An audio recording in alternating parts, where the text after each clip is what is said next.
adalah gembalaku, takkan kekurangan aku. Ia membaringkan aku di padang berumput hijau.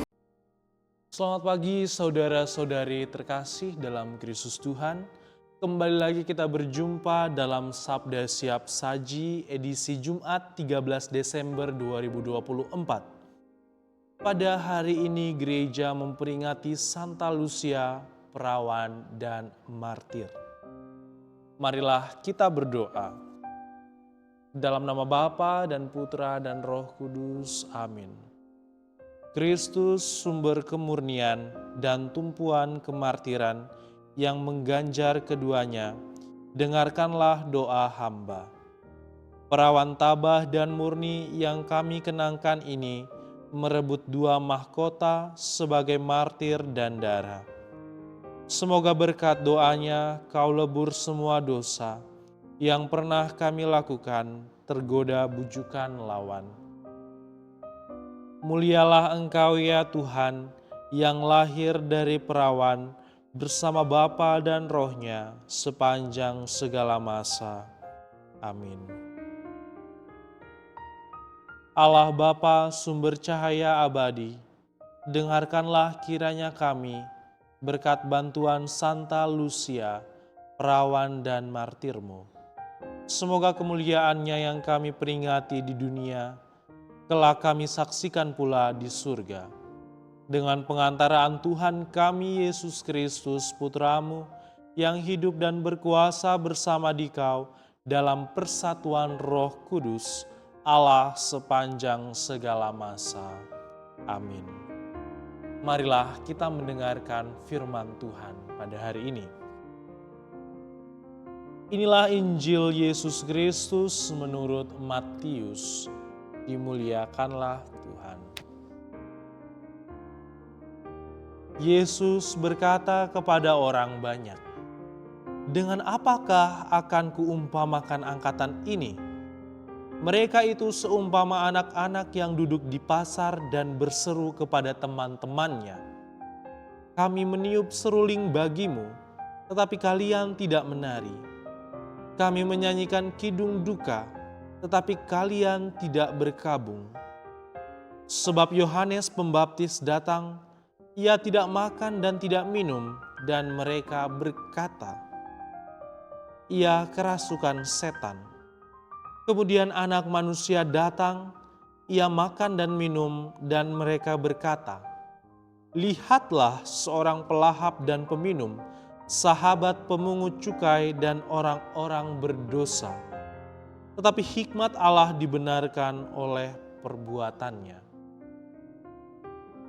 Demikianlah sabda Tuhan.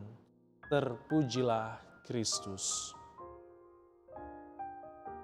Saudara-saudari umat Allah yang terkasih, dalam bacaan Injil yang kita dengarkan, terdapat 2 hal bertentangan yang dinarasikan.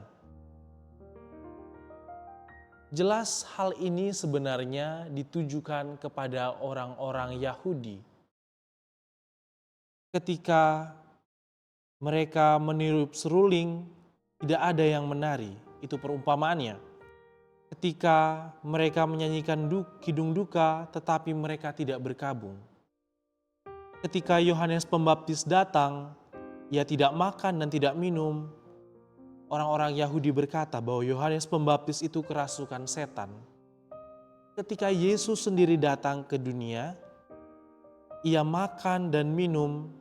Orang-orang Yahudi berkata bahwa Yesus adalah seorang pelahap, peminum, sahabat pemungut cukai, dan sahabat orang-orang berdosa.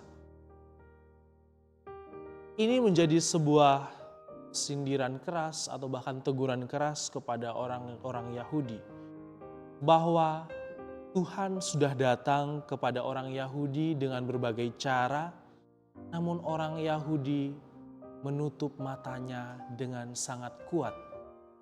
Mereka membangun benteng yang begitu tinggi dalam hati mereka, sehingga bagaimanapun Tuhan mencoba masuk, menyentuh hidup mereka, mereka tidak percaya akan kehadiran Tuhan dalam hidup mereka. Sejak zaman Perjanjian Lama, Allah sudah datang melawat umat Israel, melawat orang-orang Yahudi, melalui dirinya sendiri, para malaikat, para nabi, orang-orang pilihannya, bahkan terakhir oleh putranya sendiri. Tetapi orang-orang Yahudi tidak percaya. Mereka bahkan meragukan kehadiran Tuhan yang hadir dalam diri putranya sendiri, yakni Yesus Kristus. Jelas ini menjadi pertanyaan bagi kita semua.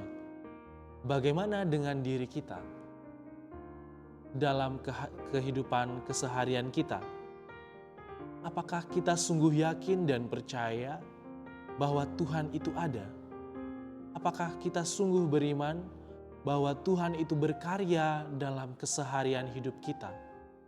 Atau malahan kita seperti orang Yahudi yang kerap kali meragukan kehadiran Tuhan yang bekerja, berkarya dalam kehidupan kita.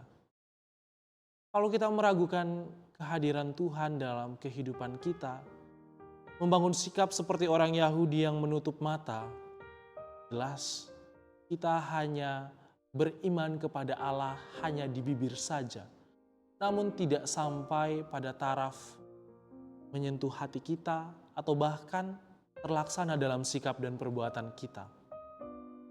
Jelas dalam masa persiapan untuk menyambut kedatangan Tuhan, Tuhan meminta kita untuk percaya kepadanya.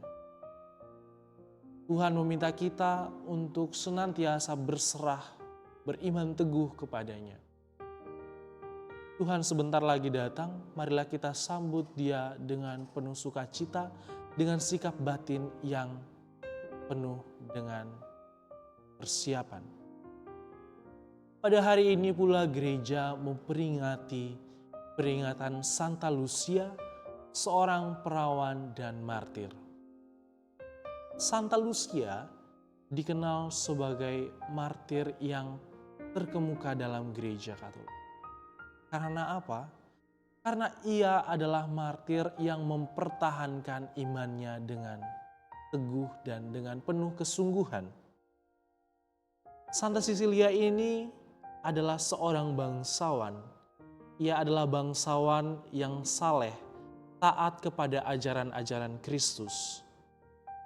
Keluarganya memaksa ia untuk menikah, tetapi Santa Cecilia menolak bahwa ia telah bernasar untuk mempersembahkan keperawanannya hanya kepada Kristus.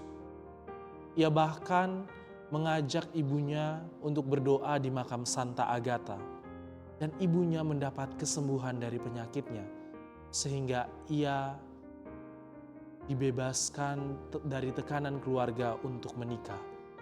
Namun, laki-laki yang sebenarnya akan mempersunting Santa Cecilia ini menjadi marah. Ia memfitnah Santa Cecilia kepada gubernur Sisilia, sehingga Santa Cecilia ini dijatuhi hukuman mati.